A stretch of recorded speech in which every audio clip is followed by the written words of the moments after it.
Hello, నేను miss రావు. కథ కంచికి మనం ఇంటికి అనేది ఒక సామెత పెద్దోళ్ళు చెప్పేది. ఇప్పుడు వివేకానందరెడ్డి గారి మర్డర్ కేసు, దాని విచారణ, దానికి సంబంధించినటువంటి డిమాండ్స్, వీటన్నిటిని కనుక చూస్తూ ఉంటే వివేకానందరెడ్డి గారి మర్డర్ కేసు విచారణ అనేది కంచికి చేరినట్టే అనేటువంటి భావాన్ని నేను వ్యక్తం చేయట్లా. ఒక సీనియర్ జర్నలిస్టు, ఒక పత్రికాధిపతి ఆర్కే గారు తన కొత్త పలుకు అనే వీకెండ్లో పొందుపరిచినటువంటి అంశం. ఎప్పుడు కంచికి చేరుతుంది అది అని అంటే, దస్తగిరి ఈ లోకం నుంచి వెళ్ళిపోతే, పరలోకాలకి ఆయన్ని పంపించగలిగితే అప్పుడు ఈ కేసు ఇక కంచికి చేరినట్టే అనేటువంటి అభిప్రాయాన్ని వ్యక్తం చేశాడు. దానికి కారణాలు లేకపోలేదు. వివేకానందరెడ్డి గారి మర్డర్ కేసులో సాక్షులు ఒక్కొక్కరుగా చనిపోతూ ఉన్నారు.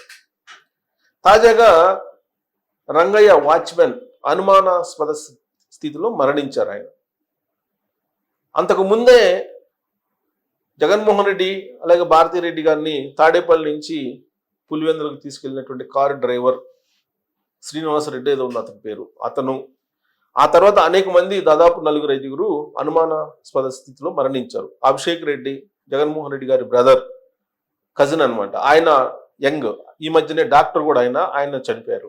ఇలా అనేక మంది అనుమానాస్పద స్థితిలో మరణిస్తూ ఉన్నారు. వీళ్ళందరూ కూడా సాక్షులు.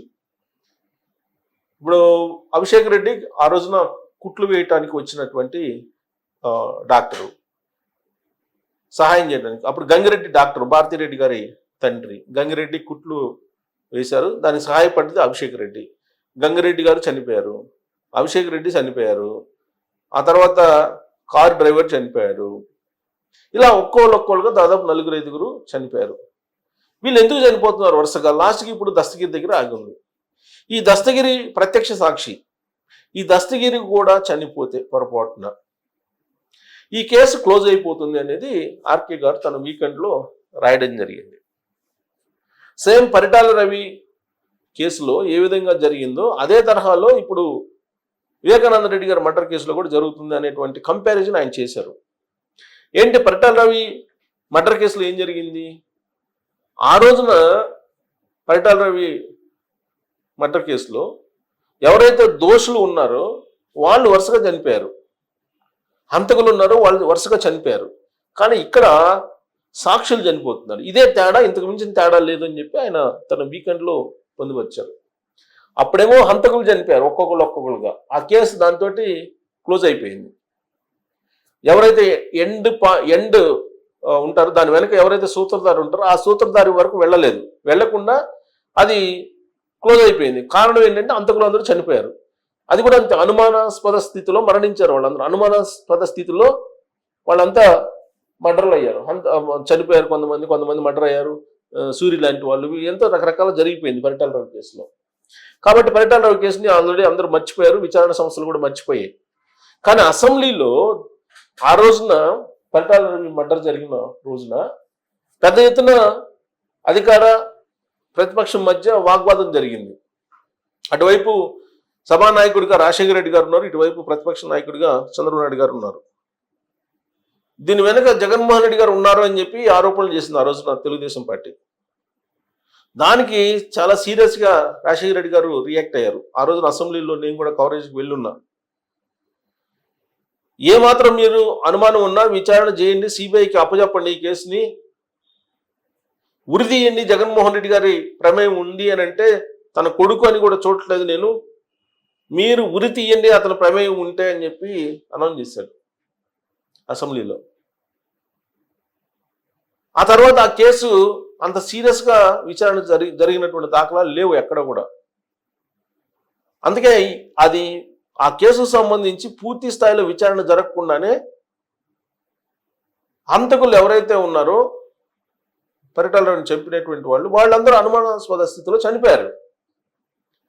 ఇప్పుడు వివేకానంద రెడ్డి గారి మర్డర్ జరిగి 6 ఏళ్ళు అవుతుంది. వివేకానంద రెడ్డి గారు ఎవరు? ఒక మాజీ ముఖ్యమంత్రికి తమ్ముడు, ఒక మాజీ ముఖ్యమంత్రికి బాబాయ్, ఆయన మాజీ మంత్రి, ఆయన మాజీ ఎమ్మెల్యే, పొలిటికల్ నేపథ్యం ఉన్నటువంటి కుటుంబం, ఒక మాజీ ఎంపీ కూడా ఆయన వివేకానంద రెడ్డి గారు. మరి ఇంత పెద్ద ఇన్ఫ్లుయెన్స్డ్ ఫ్యామిలీ, ఆ ఫ్యామిలీలో జరిగినటువంటి మర్డర్కే విచారణ ముందుకు వెళ్ళకపోతుంటే భారతదేశంలో న్యాయం ఎక్కడుంది, ధర్మం ఎక్కడుంది అనేటువంటి ప్రశ్న ఉత్పన్నం అవుతుంది. ఇప్పుడు మాకు న్యాయం చేయండి అని చెప్పి హైదరాబాద్ నుంచి వయా అమరావతి నుంచి ఢిల్లీ దాకా వివేకానంద రెడ్డి గారి కుమార్తె డాక్టర్ సునీతారెడ్డి గారు పోరాడుతూ ఉన్నారు. సుప్రీంకోర్టులో పిటిషన్ వేశారు. ఆ పిటిషన్ వేసిన కారణంగా ఆమె చంపింది అని చెప్పి ఆమె వైపు తిప్పారు ఆ కేసుని. ఆవిడ భర్త ఇద్దరు కలిసి ఆస్తుల కోసమే వివేకానంద రెడ్డి గారిని మర్డర్ చేయించారు అనేటువంటి కోణంలో చర్చకు తావిచ్చేలాగా వైఎస్ఆర్ కాంగ్రెస్ పార్టీకి సంబంధించిన కొంతమంది నాయకులు మాట్లాడారు. వివేకానంద రెడ్డి గారికి రెండో వైఫ్ ఉన్నారు, రెండో వైఫ్కి ఒక కుమారుడు ఉన్నారు.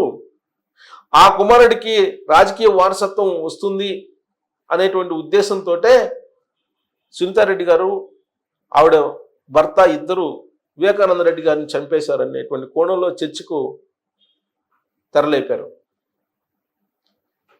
అనుమానాస్పద స్థితిలో సాక్షులు మరణిస్తూ ఉన్నారు.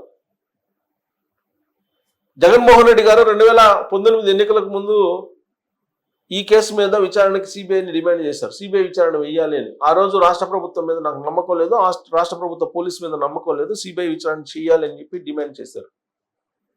డిమాండ్ చేస్తూ ఇది ప్యూర్గా చంద్రబాబు నాయుడు గారు చేయించినటువంటి మర్డరు అనేటువంటి ప్రచారం విస్తృతంగా చేశారు, బలంగా చేశారు.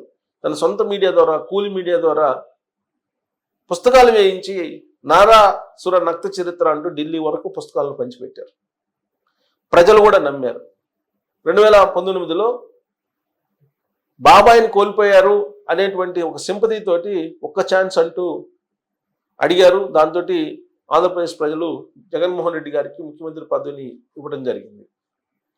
సీన్ కట్ చేస్తే వివేకానంద రెడ్డి గారి మర్డర్ కేసులో సిబిఐ విచారణ అవసరం లేదని చెప్పారు. మరి ఆంధ్రప్రదేశ్ పోలీసులు విచారించారా అని అంటే సిబిఐ ఎస్పీ విచారణకు అధికారిగా ఉంటే రామ్ సింగ్ ఆయన మీదనే ఉల్టా కేసు పెట్టి పులివెందుల పోలీస్ స్టేషన్లో కేసు నమోదు చేశారు. ఇలాంటివన్నీ కూడా రకరకాల మలుపులు ఈ విచారణలో జరిగాయి. అప్రూవ్గా మారాడు అసలు దస్తగిరి. అప్రూవ్గా మారి ఆ రోజున మర్డర్ ఎలా జరిగింది అనేది క్లియర్గా కళ్ళకు కట్టినట్టు చెప్పాడు దస్తగిరి. ఆ దస్తగిరి ఇప్పుడు తనకి ప్రాణ భయం ఉంది, ప్రాణాపాయం ఉంది అని చెప్పి అతను ఆందోళన చెందుతున్నాడు. అందుకే ఇప్పుడు 2+2 సెక్యూరిటీని కూడా ఈ ప్రభుత్వం ఇవ్వడం జరిగింది. అంతేకాదు ఎవరైతే ఇప్పుడు సాక్ష్యం చెప్పడానికి రెడీగా ఉన్నారో, సాక్ష్యాలు కొంతమంది ఇంకా కొందరు ఉన్నారు, వాళ్ళని కూడా రక్షించాలి ఈ ప్రభుత్వం అనే డిమాండ్ కూడా ఇప్పుడు దస్తగిరి చేస్తున్నాడు. మరి దస్తగిరి కనుక ఒకవేళ పొరపాటున చనిపోతే ఈ కేసు క్లోజ్ అయిపోతుందని చెప్పి రాధాకృష్ణ గారు తన వీకెండ్లో రాశారు అని అంటే మరి దస్తగిరికి ప్రాణాపాయం ఉన్నట్టా, లేదంటే అసలు బతకనిస్తారా దస్తగిరిని? అప్రూవ్డ్గా మారడమే నేరం చేసినట్టుగా ఇప్పుడు కొంతమంది ప్రచారం చేస్తున్నారు వైఎస్ఆర్ కాంగ్రెస్ పార్టీలో ఉండేటువంటి వాళ్ళు దస్తగిరి మీద. ఇలాంటి సమయంలో వివేకానంద రెడ్డి గారి మర్డర్ కేసు కంచికి చేరడానికి సిద్ధంగా ఉందా ఆర్కే గారు తన వీకెండ్లో పొందుపరిచిన విధంగా అనే దాని మీద మీరు కామెంట్ చేయొచ్చు. Thank you.